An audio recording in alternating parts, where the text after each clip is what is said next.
বাগেরহাট সদর উপজেলার বারুইপাড়া ইউনিয়নের সাহেবাহার এলাকায় মাছের ঘেরে বিষ প্রয়োগের অভিযোগ উঠেছে। এতে প্রায় ৩০ থেকে ৩৫ লাখ টাকার মাছ মারা গেছে বলে দাবি করেছেন ঘের মালিক ইয়ামিন শেখ। অভিযোগে জানা যায়, সাহেবাহার গ্রামের পেতনিমারা বিলে দীর্ঘদিন ধরে তিনি গলদা, বাগদা চিংড়ি সহ কই, কাতলা ও বিভিন্ন প্রজাতির মাছ চাষ করে আসছিলেন।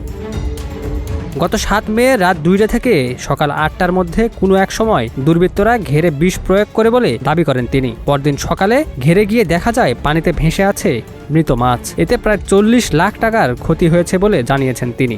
এ ঘটনায় সাহেবাহার এলাকার আলামিন মোল্লা ও এনামুল শেখ সহ কয়েকজনের বিরুদ্ধে বাগেরহাট সদর মডেল থানায় লিখিত অভিযোগ দেওয়া হয়েছে। অভিযোগে পূর্ব শত্রুতার জেরে পরিকল্পিতভাবে এ ঘটনা ঘটানো হয়েছে বলে দাবি করা হয়।